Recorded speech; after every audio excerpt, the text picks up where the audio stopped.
Hello, Assalamualaikum. So this is the second video for chapter 5 motivation.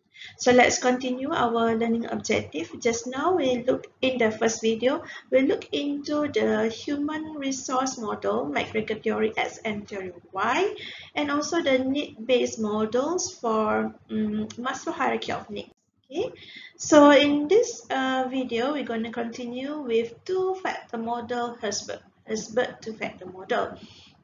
So according to Herzberg, okay, there are two factors that lead to job satisfaction, okay, and dissatisfaction. Okay, so job satisfaction are separated, the factors, and distinct from those that lead to job dissatisfaction. Okay, so the two factors are, the first one is motivator factors. Okay, motivator factors is the related to job content or what people actually do in their work. So all the factors are related with how they do the task. Okay, and for the hygiene factors associated with the job context in which the job is performed, mean that the surrounding or the environment where they perform the job. Okay. So here is the diagram for Herzberg's two-factor model. So here we have the motivator factors and hygiene factors. Example for the motivator factors are achievement, recognition, the work itself, responsibility, and advancement. Okay, so you see that whenever the motivator factors exists in the organization, so it can lead to the satisfaction to the employees. Well, the example factors for hygiene are company policy, administration, supervision, salary, working conditions, and interpersonal relationships. So whenever this factor, the hygiene factors, exist in the organization, so the employee will feel no dissatisfaction. However, if the hygiene factor is not exist, okay, so it will make the employee feel dissatisfaction. For example, let's say that in terms of supervision, okay, whenever at the organization, okay, the employee didn't get supervised by the supervisor, or the supervisor is not friendly, not helping, and so on. So this will lead the employee to feel dissatisfaction. However, if the supervisor is very helpful, always show on how to do the task and so on, so the employee will feel no dissatisfaction. How to make the employee feel satisfaction? So the organization must have the motivator factors. Okay? Achievement, recognition, the work itself, responsibility, and also advancement. Okay? For example, let's say that the employee worked hard and then he got the recognition. Okay? So this will make the employee feel satisfaction. Okay? Okay, the next one, the next theory is under the process-based approaches. Okay, so under process-based approaches, we have the expectancy model. Okay, the motivation to expend effort to do something is determined by three basic individual perceptions. So this model is based on perception. Okay, so there are three components. Basically, effort will lead to performance. Rewards are attached to performance, and outcomes or rewards are variable to the individual.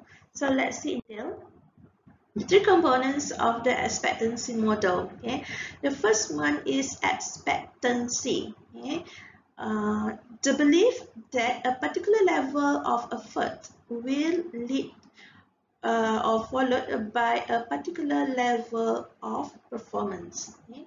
So for example, let's say that you believe that if you study hard, let's say you study for 1 hour today, and then you confident, you believe that this 1 hour that you spend to study will make you be able to perform very good in your test tomorrow. So that is your expectancy. You expect that with this kind of effort, so you will perform tomorrow. Okay. The second component is instrumentality, the probability assigned by the individual that the specific level of achieved task performance will lead to various work outcomes. So you believe, you assume that since you perform in your test, okay, when you study hard, study for 1 hour and you're able to perform, get a good result for your test. So when you have a high result for your test, a good result for your test, so this can contribute to get an A for the subject. Okay. And the last one is the value or importance that the individual attach to various work outcomes or the rewards. Rewards or balance. You believe that when you get A for the subject, you will be rewarded. Let's say that your parents promise to give you something, okay, if you're able to score in your subject. Okay?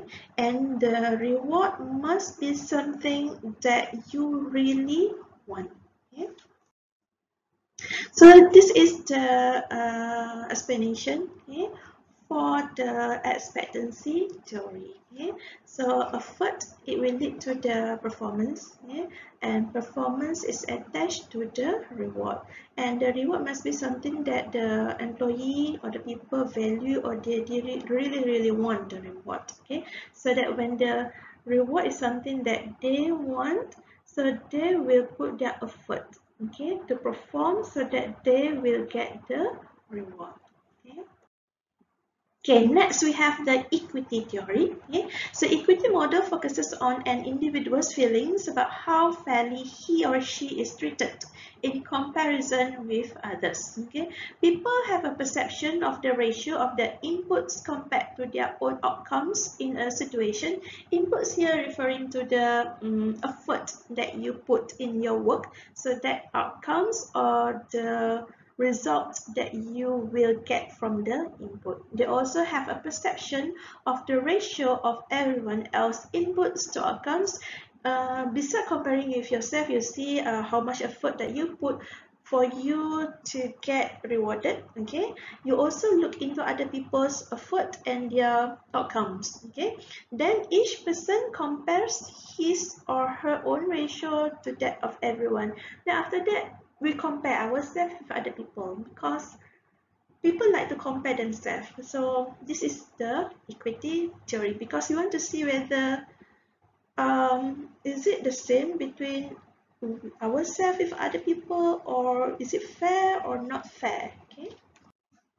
Okay, process-based model for the equity theory, we have, okay, how to make comparison, how they compare, how we compare ourselves with other people. Do we compare ourselves uh, within ourselves, or do we compare ourselves with other people, or do we just see other people? Okay, so there are 4 ways to compare. Okay, self-insight. Self-insight means that we compare ourselves with other people, okay, but still inside the organization. Okay, self-outside is when we compare ourselves with people outside the organization. Okay, or we can compare, we see other inside meaning that we see other people and who are within our organization. And the last one is we compare other outside meaning that people who working with different organization. So when we compare, when we do all these comparisons, so of course the outcome is whether within that it is under rewarded or inequity, or is it equity or over rewarded? Inequity, also inequity. The purpose of equity theory, of course, we want it to be equity. Equity meaning that how much that we contribute for the input must be balanced with whatever that we get for the output must be the same. Okay, so for A, under rewarded. Under rewarded meaning that input is high than the output. Okay, so you spend, let's say that you spend so much in your work, but your salary is not that much, so you feel under rewarded, inequity. Okay, over rewarded meaning that the input is less than output, meaning that, let's say for example, you work a little while, but then the salary is so much. Okay, so still you feel inequity, over rewarded. Okay. Okay. So this is the diagram for the equity theory.